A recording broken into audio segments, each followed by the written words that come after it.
नमो बुद्धाय वंदामि भंते जी। आदरणीय भंते जी, आपका बहुत बहुत साधुकार। आप बहुत सुंदर तरीके से धम्म को समझाते हो। बहुत जल्दी से समझ में आता है भंते जी, मुझे बहुत अच्छा लगता है, बहुत खुशी होती है। और मेरा एक क्वेश्चन है भंते जी कि जय मंगल महामंगल सूत्र में जो एक गाथा है भंते जी, फुट्टस्स लोक धम्मे ही चित्तंग यस्य न कंपति अशोकं विरजं खेमं एतं मंगलम उत्तमं। भंते जी, इसके बारे में मुझे थोड़ा बताएंगे? फूटस्थ लोक धर्म कितने हैं? तो लोक धर्म 8 है। कितने हैं? 8। 8। उसमें है आ, सुख, दुख, लाभ, अलाभ, यश, अपयश, निंदा और प्रशंसा। ये 8 लोक धर्म है। तो इन जी धर्मों से कंपित नहीं होना है। कंपित नहीं होना यानी जैसे किसी को लाभ, आनंद, सुख मिला है तो सुख में मदमस्त हो जाता है, सब कुछ भूल जाता है, किसका क्या है कुछ नहीं, मैं सुखी हूं बस। तो उसमें जो डूब जाना है वो नहीं होना चाहिए। सुख मिल रहा है तो सुख मुझे मिल रहा है, इतना भाव तटस्थ हो जाए। दुख मिल रहा है तो अरे दुख दुख सारा दुख मुझ पर ही आ गया, इस तरह से नहीं। यश मिले तो यश में बिल्कुल वो ये हो जाता है ना, व्यक्ति बह जाता है अपने आप को, सबको सबको कीड़े मकोड़े समझता है, उस तरह सा नहीं। अपयश होने के बाद अरे सारी मेरे ही जीवन में अपयश है, मैं ही दुख भोग रहा हूं, उस तरह से जो आता है, इससे कंपित होना जो कहते हैं, ये ना होते हुए इसको रखना।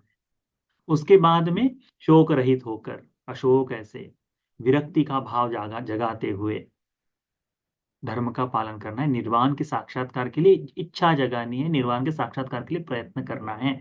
यही है फूटस्स लोक धम्मे ही चित्तं यस्य न कंपति अशोकं विरजं खेमं। अशोक वितराग को जगाते हुए, यानी वैराग्य के साथ में धर्म का पालन करना मंगल का कारण है, कहते जी भंते जी, बहुत अच्छे से समझाया आपने। लोक धर्म मुझे समझ में ही नहीं आ रहा था, लोक धर्म हैं। लोक के धर्म बारे में 8 है। मैं।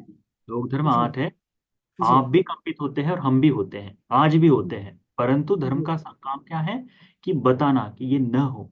तो इसको हम बार बार जब सुनते हैं कि इन धर्मों में मुझे कंपित नहीं होना है, तो फिर धीरे धीरे करके हम कोशिश कर सकते हैं कि हाँ, मैं इससे बाहर पड़ता हूँ करके। जी। तो और एक क्वेश्चन, छोटा सा क्वेश्चन है भंते जी। एक मैं डेली सुबह शाम विपश्यना करती हूँ। बहुत बढ़िया। ये हाँ, अचानक से मेरे दाहिने पैर के घुटने में ज्यादा पेन बढ़ गया है। ठीक ठीक। जी, फिर भी मैं करती हूँ भंते जी तो आप विपश्यना। चेयर पर बैठ के करो विपश्यना, ध्यान चेयर पे साधा। बैठ के। ध्यान की पद्धति को थोड़ा सा बदल दो, ध्यान तो करना ही है। केवल जी बैठने के कारण जो गुर्गों की तकलीफ है वो दूर करने के लिए आप लंबा पैर करके बैठो, या फिर जी आप चेयर पर बैठ जाओ। तो यदि वो वास्तव में आपको घुटने का दर्द है तो आप इस तरह से कर सकती हैं।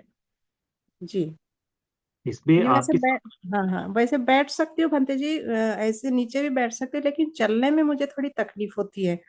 तो भंते जी, मैं ऐसा कुछ कर सकती हूँ क्या, जैसे कोई सुत्त उत्त का वाचन करके? दीदी कैसा है, उम्र के साथ में जो है, तो उम्र जी के साथ में कुछ चीजों को होता ही होता है। तो हमें जी प्रिकॉशंस लेते रहना चाहिए। जैसे अभी ठंड बढ़ गई है, तो कई बार जी होता है ना कि मैं मेरी ही बात बता दूं, आज ही की बात है तो जी होता है ऐसा कि पहले हम ठंड आ गई तो कोई दिक्कत नहीं करते थे, हाँ ठंड है तो ठंडे पानी से ही कूद जाएंगे, नहा लेंगे, ठंडे पानी का ये कर लेंगे। पर अब जैसे जैसे उम्र हमारी बढ़ते जा रही है तो हमको महसूस होता है कि अब ठंडा पानी लेते ही बदन थोड़ा अकड़ जाता है, तकलीफ होती है। तो अब मैं यदि बचपन की तरह सोचूं कि जी भाई मुझे वही स्वस्थी चाहिए, तो नहीं हो पाएगी। तो अब जी हमें उस तरह से, तो थोड़ा सा अभी घुटनों का दर्द है तो हमें ऐसा है कि उम्र के साथ में अभी यदि वजन है तो उसके साथ में तो थोड़ी सी मसाज कर ले अपने घुटनों की, थोड़ा सा जी अपने पैरों को रिलैक्स करे, थोड़ा सा जो जो जो चीजें कर सकती वो है। और सूत्रों का पठन तो आप प्रतिदिन कर ही रहे हैं, धर्म का पूजा आदि तो कर ही रहे हैं, तो उतना जी लाभ। भंते जी। जी ठीक। जी भंते जी, बहुत बहुत साधुवाद आपका। नमो बुद्धाय वंदामि कुंते जी। नमो बुद्धाय। मेरा प्रश्न ये है कि कभी कभी हम लोग उपवास के दिन भी बीमार हो जाते हैं। तो ठीक। लाइक नॉट रियली सीवियर बुखार एंड ऑल, बट थोड़ा सा बॉडी है कि ऐसा कुछ बिकॉज ऑफ ओल्ड एज होता ही है। तो उस टाइम पे अपने मन को शांत कैसे रखना चाहिए, क्योंकि बॉडी एक की वजह से थोड़ा सा तो भी माइंड ऐसे इरिटेटिंग काइंड ऑफ हो जाता है, तो उसमें उसका कोई इफेक्ट होता है। इसके लिए उसको कैसे शांत करने का। कोई दिक्कत नहीं। माइंड इरिटेट होता है, इरिटेट होने दो। नींद आ रही है, सो जाओ। आपको यानी ये जो उपोषद के सील है, ये किस लिए है? सील की परिपक्वता के लिए है। धर्म के बोध के लिए सहायक होने वाले शील है। पुण्य का संचय हो रहा है। उसमें ऐसा कहीं भी लिखा है क्या कि आप क्रोध नहीं कर सकते आज के दिन, आप इरिटेट नहीं हो सकते? ऐसा कोई सील है क्या? नहीं है। थोड़ी चिड़चिड़ाहट हो सकती है, कई लोग काम करते करते भी ये सारी चीजें होती है। आपके यदि शील पूर्ण हो रहे तो ठीक है, परंतु होता है ना कई बार, जैसे फिर तो ऐसा होगा कि भिक्षु का तो 365 दिन बिल्कुल ऐसा स्वभाव रहेगा कि आप उसकी कल्पना ही नहीं कर सकते, क्योंकि ये जो उपोषद के जो सील है, ये तो भिक्षुओं के निरंतर दैनंदिन जीवन में पालन करने वाले हैं ना। तो उस तरह से हमको दिखाई देता है कि ये सब नहीं होता। तो थोड़ा बहुत कई कई एक आध बार आगे पीछे चल जाता है। तो उस समय हमको बताएं कि आज मेरा मन नहीं लग रहा, पर चलो एक धर्म तो पूर्ण हो रहा है कि मेरा उपोषद पालन हो रहा है। मेरा मन स्वस्थ न भी है, तब भी उपोषद धर्म का पालन हो रहा है, इतने से आनंद ले लो। तकलीफ हो थोड़ी सी तो सो जाओ। भूख बहुत ज्यादा है, नहीं तो दवाई लेनी है, ऐसा कुछ है तो थोड़ा सा फलों का आधा कप फलों का रस ले लिए, बहुत ज्यादा भी ठीक नहीं, आधा कप फलों का रस ले लिए, उतना लेकर दवाई लेकर सो गए। कोई दिक्कत नहीं। धर्म को सुनने की इच्छा हो रही है उस समय, सुन लिए। संक्रमण करने की इच्छा हो गई, संक्रमण कर लिए। ऐसा नहीं, कैसे पता इरिटेट तब होता है ना कि बॉडी बहुत पेन कर रही है और आपको बताए हैं कि आपको बैठकर ध्यान ही करना है, तो उसके लिए कोशिश कर रहे, मन ही नहीं लग रहा, तो इरिटेशन आ जाती है। ऐसे समय कुछ नहीं, आज मैं ध्यान नहीं करूंगी, आज मैं संक्रमण का साधना कर लो, या फिर बैठ बैठ जाओ, या थोड़ी देर के लिए केवल मैं गार्डन को देखो, आप बगीचे को देख लो, कोई दिक्कत नहीं उसमें, थोड़ा सा और टहल के आ जाए, कोई फर्क नहीं पड़ता, उसके लिए है। तो सील का पालन, ये प्रधानता है उसमें उपोषद के दिन में। उसके बाद में यदि सील का आनंद आ रहा है, तो फिर धर्म साधना की समाधि के लिए आगे बढ़ना है। तो यदि जब भी थोड़ा सा ऐसा महसूस हो कि नहीं मुझे आज अच्छा नहीं लग रहा है, तो मैं आज बहुत ही सामान्य साधारण तरह से सील का पालन करूं, उस तरह से। तो जो धर्म है कि थोड़ा सा हो रहा है, नींद आ रही, तो पट से लेट गए दोपहर को, कोई दिक्कत नहीं आता। थोड़ा सा तकलीफ हो रही है तो लेट गए। मन थोड़ा सा चल विचल हो रहा है, विचलित हो रहा है, तो अपने परिवार के लोगों को फोन कर दिए, हाँ ठीक है आज फोन कर देते। आपको चुप रहने के लिए नहीं बताया है ना, उसमें आप बातचीत कर सकते हैं। तो उस समय कुछ नहीं। और यदि आपको लगता है कि अब मेरा मन बहुत ही उद्विग्न हो गया है, शायद हो सकता है सील की विपत्ति हो, तो ऐसे समय में क्षमा याचना कर कर आप सील का पवारण भी कर सकती हैं। That is a last resource. Hmm. Pregnancy मध्ये डॉक्टर सांगतात की उपवास वगैरे करू नका. हाँ। तर मग कसं करायचं उपवास? म्हणजे जेवणाचं टायमिंग ही हाँ, तो यदि आप हैं ठीक, तो उस समय उपोषद में दीदी मुझे नहीं लगता कि कोई दिक्कत बताएंगे डॉक्टर, कोई नहीं बताए, क्योंकि आप सुबह 5 बजे से 12 बजे तक भोजन कर रही हैं। उसके बाद में आप शाम के समय में हो जाए तो थोड़ा सा चाय हो गई, कॉफी हो गई, ब्लैक टी ब्लैक कॉफी वो हो जाएगी, कोई थोड़ा सा फलों का रस हो जाए तो ले रहे। आहार में बिल्कुल भी पानी नहीं, ऐसा कुछ भी नहीं है, तो आप उसे कर हाँ सकते हैं। विशेष करके उपोषद के दिन में यदि आपको चाहती है, यह आपके शरीर के लिए अच्छा है। वो जो उपवास मत करो, तो वो जो है ना पूरा तरह से जो रहना है वो नहीं करना है। परंतु यदि हाँ जैसा आप यदि गर्भावस्था में है, तो आपको पता होना चाहिए कि मेरा शरीर इतना सहन कर सकता है या नहीं। यदि आपको खान पान में प्रोटीन की हाँ कमी नहीं है, तो आप उपोषित कर सकते हैं, उसमें कोई कोई बाधा नहीं है, मुझे नहीं लगता कि उसमें कोई बाधा होगी। हाँ, रहा हाँ सवाल केवल भोजन का, तो भोजन के समय में आप थोड़ा सा जो है कि सुबह भोजन कर लिए, फिर 9 बजे एक थोड़ा नाश्ता कर लिया, और फिर 12 बजे से पहले पहले आपको जो चाहिए उतना भोजन कर लिए, उतने से आप बिल्कुल चार्ज हो जाएंगे। शाम के समय में आप थोड़ा सा फलों का रस ले लिए, वो कर लीजिए, वो हो जाएगा। हाँ गुड़ खा लीजिए, यदि आपको थायराइड या फिर शुगर वगैरह नहीं है, बीपी या, तो गुड़ खा लीजिए, तो गुड़ ले लिए। आंवला खाइए आप, आंवला खा सकते हैं। इससे आपका पोषण जो करना है वो पूर्ण हो जाएगा। इनसे जो कैलोरी मिलती है, दो दो रोटी खाने जितनी कैलोरी मिल जाएगी आपको, और वो ठीक है। तो आप तब तक उपवास, हाँ जो लास्ट टाइम वो जो है, तो बहुत ज्यादा जब क्रेविंग बढ़ जाती है ना, तब तब करने की आवश्यकता नहीं। उस दिन जब जब ऐसा समय आएगा कि बिल्कुल अभी नजदीक है डिलीवरी वगैरह, तो ऐसे समय में आपको निरंतरता से करने में तो सूत्र का सुबह दोपहर शाम को पठन करो। और आ, अंगुलिमाल भंते जी के परित्त का थोड़ा सा पठन करो कि अंगुलिमाल भंते जी ने यथार्थ सत्य कहा है, तो मैं इनका स्मरण करके पुण्य का ही संचय कर रही हूँ। तो उस तरह से सत्य सत्य का स्मरण करो बस। तो वो हो गया, थोड़ा सा पूजा पाठ हो गई। यदि आप अभी यदि तीसरे माह से ऊपर हैं, तो धीरे धीरे वो बुद्ध कौन है नाम की पुस्तिका है, उसमें से बुद्ध का चरित्र जो है, बुद्ध के जीवन के बारे में है, धर्म का उपदेश नहीं, पर शुरुआत में बुद्ध का जन्म जो है उसको पढ़ना शुरू करो, कि जिनकी शरण में मैं हूँ उनका। तो उससे कैसा होता है, कई बार होता है कि गर्भ में होने वाले बालक के लिए वो सुनने में सहायता होती है ना, तो उससे लाभ, तो उसको करना शुरू करो। ऐसा नहीं कि उसके दिन भर पकड़ के बैठ के, नहीं, अपने काम करना है, सब कुछ करना है। पति की सेवा हो गई, सास ससुर की सेवा हो गई, ये सारी सेवाएं करते हुए थोड़ा आनंद का समय वो भी हो जाए। अन्य समय में सूत्रों का पठन कर लिए, सूत्रों को गा लिए। अ, कुछ यदि आपका जहाँ जहाँ मन आपको लगे वैसा कर सकते हैं, कोई दिक्कत नहीं उसके लिए। ठीक है, जब आपको बहुत मुश्किल हाँ है फिर उपोषित मत करिएगा। ठीक है। हाँ हाँ। निरंतरता दान बनाए रखे, दान देना जो है वो निरंतरता से दान देते रहे। भोजन का दान हो जाए, वस्तुओं का दान हो जाए, उससे कैसे आप में दान देकर आनंद आना चाहिए आपको पर। ठीक है, दान देकर आनंद आएगा, तो उसके संस्कार अपने गर्भ में ही पल रहे हैं ना बालक, तो उस पर भी होते हैं वो थोड़ा बहुत। और बचपन से बताना कि देखो तुम्हारे लिए ही हम करते आए हैं, तो उस तरफ से। ठीक। अगला प्रश्न है उपासक रवि, बताइए। वंदा में कुछ आदरणीय बनते जी। तो बनते जी, आपके सारे प्रवचन मुझे बहुत अच्छे लगते हैं। मैं जैसा वक्त मिले वैसा सुनता हूँ। अब सारे जो शील है, हाँ कि समझो पंचशील है, उ- उसके अपन मतलब परिणाम भी होते हैं। अपन हाँ। जब तक जी रहे और मरने के बाद भी परिणाम होते हैं। तो पंचशील का तो पता है मुझे, लेकिन बाकी के जो तीन शील है, विकाल भोजन और उच्चासना महासना, ये दो शील अपने जीवन में क्या फायदे लाते हैं, वो मुझे सुनना था। क्योंकि मेरे को ये स्पष्ट हुआ ही नहीं है अभी। उच्चासना महासना, ये जिससे भी मैं पूछता हूँ। अभी एक अय्या जी आए थे हमारे यहाँ पे, तो वो बोले कि अभी आप कहाँ पे रहते हो। मैं बोला 7th फ्लोर पे रहता हूँ, ये एरिया में। तो बोला तो आप जमीन से तो कितने ऊपर हो।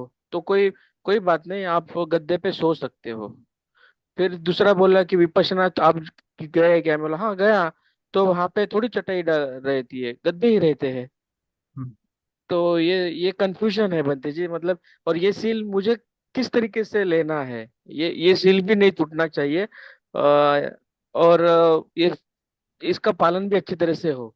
क्योंकि कंफ्यूजन अगर होगा तो वो मन में रहेगा, अरे ये सील तो मेरा पालन नहीं हो रहा है। क्योंकि मैं एक्चुअली ट्रेन में भी जा रहा हूँ, तो ट्रेन में भी गद्दी ही है, तो नीचे तो नहीं सो सकता हूँ मैं। अभी ट्रेन में कार्तिक सोने पूर्णिमा में का नागपुर मन में है, गया था। ट्रेन में सोने समय वो जो गद्दे पे बढ़िया नींद आती है क्या? नहीं ना। भाव नहीं नहीं। जागृत है कि नहीं? वो जागृत अवस्था है।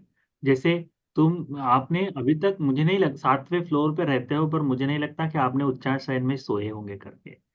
कभी ऐसे पलंग पर बैठो कि जिसके बैठते ऐसा लगे कि बस, वो जो आते हैं ना फेदर्स आते हैं, फेदर पता है ना, फेदर यानी पंख आते हैं, छोटे छोटे छोटे छोटे, बिल्कुल छोटे छोटे पंख होते हैं, इतने सॉफ्ट होते हैं कि ये वो तकिया वगैरह बनता है उसका, ऐसे दबाते ही ऐसा लगता है कि बस, सर रखते हैं ऐसा लगता है कि बस नींद ही आ जाएगी। वो उच्चासन नाम है। हाँ हाँ। चमड़ा जो है, भालू की जो खाल है, भालू की खाल आपने देखी है पता नहीं, ये खाल जो है ये उच्चासना में आती है। लेदर जो है वो तो, आपका घर में परिवार में ऐसा नहीं है, आपके घर में थोड़ी सी रुई होगी या फिर थोड़ा स्पंज का गद्दा होगा, उतना ही है। आपके यहाँ वो स्प्रिंग वाला जो है, वो कंफर्ट वाला जो है वो नहीं होगा। आपके यहाँ लिक्विड लिक्विड वाला ये है क्या? गद्दा लिक्विड वाला नहीं है नहीं। कि नहीं जिसके बंदी। ऊपर बैठने के बाद वो बिल्कुल ऐसे दबना शुरू हो जाता है, ऐसा लगता है हाँ अब मैं उठना ही नहीं चाहिए, ऐसा लगता है क्या? नहीं ना। उसको कहा है उच्चासयन, नहीं। बड़ी आसन महाशैया दीर्घशैया। जैसे राजा की शैया हो जाए, जैसे राजा है, तो राजा के आसन की, राजा के शैया की सभी लोग इच्छा करते हैं कि नहीं, कि मुझे राजा की शैया मिले। तो वो हो गए उच्चासन। हाँ हाँ हाँ। साधारण तौर पर आप जो शैया का पालन करें वो ठीक है, ऐसा होगा भैया। तो फिर भंते जी लोगों को हम जो कहते हैं कि भंते जी आपको मैट्रेस दान दे रहे हैं, तो आप तो फिर तो कहेंगे कि हाँ, भंते जी मैट्रेस नहीं रखनी चाहिए, ऐसा थोड़ी ना हो सकता है।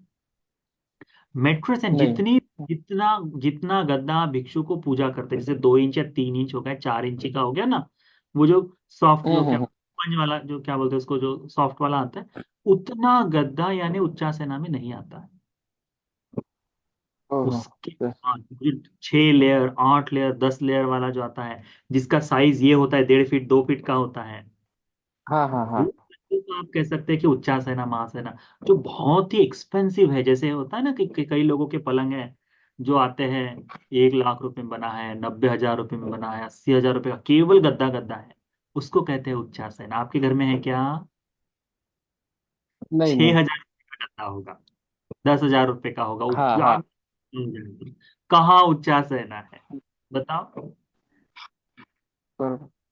ठीक। नहीं, लेकिन बंधु जी, परंतु ये इसका अर्थ बता दें हम आपको, परंतु इस बात को ध्यान में रखो कि ये जो शील का पालन करते हैं, हम किसको ध्यान में रख के करते हैं?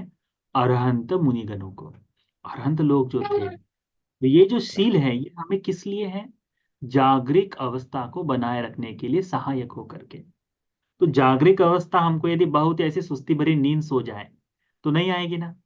तो उसके लिए उच्चासेना महासेना है कि मैं जागरूक, जानते हुए, पूर्णतः चित्त की चेतना जगाकर आज का जीवन जीवित बिताओ, सजगता बनी रहे, तटस्थ भाव बना रहे, इसके लिए उच्चासेना महासेना है। दूसरा कोई कारण नहीं। तुम हम्म। कैसे नहीं, तुम जाग रहे हो, तुम ध्यान पूर्वक बैठ रहे हो, ध्यान पूर्वक उठ रहे हो, ध्यान पूर्वक सो रहे हो, इसके लिए सहायक है उच्चासेना महासेना। दूसरा कोई कारण नहीं।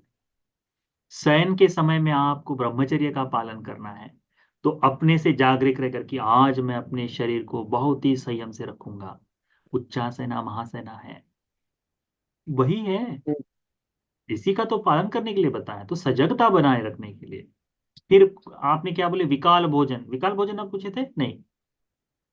नहीं, तभी भी हाँ, विकल्प भोजन का भी नहीं समझ रहा था। समझ में आया था मुझे कि अगर ये विकल्प भोजन नहीं करेंगे तो इसका मतलब अपने क्या अलाभ क्या हो सकता है। हाँ हाँ। अरहंत भिक्षुओं को भगवान ने क्या कहा है? कि भगवान ने कहा है कि तुम 12 के बाद मत खाओ। तो उपवास हाँ। जब लेते हैं तो हम क्या कहते हैं कि अरहंत मुनिगण जो है, जैसे अरहंत लोग जीवन जिए, आज मैं अपना जीवन वैसे बिताने की कोशिश करूंगा। तो अरहंतों ने दोपहर का भोजन नहीं किया तो नहीं करेंगे आज, उतना भाव है। लेकिन का कोई कोई भिक्षु का बनते जी। फिलोसॉफिकली जो डिफरेंस आना जो है, जैसे फिलोसॉफिकली कहे कि तुम्हारे तो तबीयत ठीक रहेगी, तुम्हारा अपचन नहीं होगा, ये सब जो चीजें हैं वो बाहर की बात है। उपोषण का सील किस लिए है? मुक्ति के सहायता के लिए।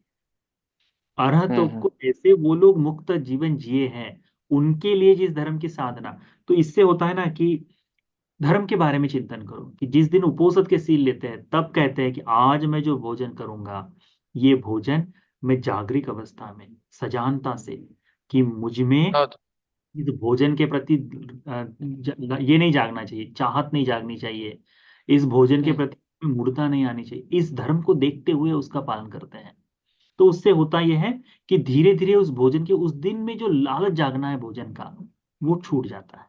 उसमें कहा है नेव अच्छा। दवा दायना मंडना, इसके लिए है वो उपोषण का सील।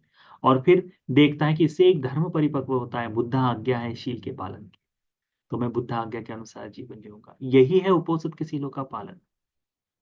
तो उसी हिसाब से कि ये जो संसार, जिनकी चीजें में हम संसार में बंधे हमारी जिह्वा से हैं, कि इसको टेस्ट चाहिए, जो पंचकाम गुण जो कहते हैं ना, आंखों को सुंदर सुंदर रूप दिखना चाहिए, तो जिससे मन मोहित हो जाए, नच्च गीत वारित विसु का दर्शना, कानों का है नच्च गीत वारित विसु का दर्शना, ये जो है, इसमें मन जो फंसा रहता है, आज के दिन में इससे दूर रहूंगा। जिह्वा से नच्च गीत वारित में नहीं ना, तो विकाल भोजन, आज तुझे कुछ नहीं मिलेगा। क्योंकि देखो ना, आप अभी कोशिश करो, शाम के समय में आपके घर में ज्यादा अच्छा खाना बनता है या सुबह के समय? शाम के समय में। आप चिकन बनाओगे, मटन बनाओगे, कब बनाओगे? शाम के समय। रविवार के दिन बनाओगे तो वो भी दोपहर को 3 बजे के बाद ही बनता है लोगों के घर भी। प्रणीत भोजन जो है रात्रि में बनाया जाता है, दिन के समय नहीं। तो मैं इस भोजन के प्रति जो जिगिच्छा है, जो भोजन के प्रति जो लालच है, लोलुपता है, उसे आज मैं दूर रखूंगा। इसका अभ्यास करना है विकाल भोजन। तो आंख हो गए, कान हो गई, जिह्वा हो गई, फिर शरीर हो गया। क्या है शरीर से? कि मैं आज ब्रह्मचारी रहूंगा। तो शरीर के सुख के लिए जो है कि काम का सेवन करना आज नहीं करूंगा। फिर इस शरीर को सुखदायी देना है। तो हमने कहा कि माला, गंध, विलेपन, ये जो है कि भाई शरीर को सजाने संवारने से, इसकी जो सुंदरता बढ़ाने के लिए जो काम कर रहा है, ये मुझे इस प्रपंच में फंसाए रखने की कोशिश कर रहा है। तो अरहंत मुनिगण जैसे विमुक्त जीवन जीना चाहते थे, तो आज मैं इन सब से दूर रहकर इस शरीर के सुख के लिए आईना देखकर, हमें हमेशा क्या आता है, आईना देखने के बाद हमको क्या नजर आता है? हमारी आईब्रोज ठीक नहीं दिख रही, हमारे लिप्स हमें सूखे हुए नजर आ रहे हैं, हमारे बाल कंघी नहीं किया है तो तुरंत कंघी करेंगे, तुरंत ये लगाएंगे, मस्कारा लगाएंगे, मेकअप करेंगे। तो इससे क्या हो रहा है? इससे हो रहा है कि हमें उसके शरीर के सुख की कामना ही जाग रही है। उतना भर आज के दिन में नहीं करूंगा। आज मैं ध्यान साधना में, अनित्य में, समाधि में रहूंगा। इस शरीर के प्रति मेरी जो लालच है, लोलुपता है, वो आज नहीं रहेगी।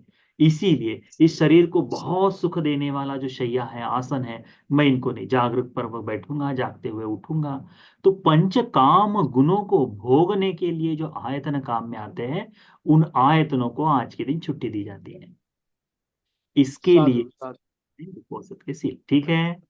बहुत बहुत पुण्य का लाभ हो बंदे जी, आपको बहुत अच्छा लगा। साधुवाद।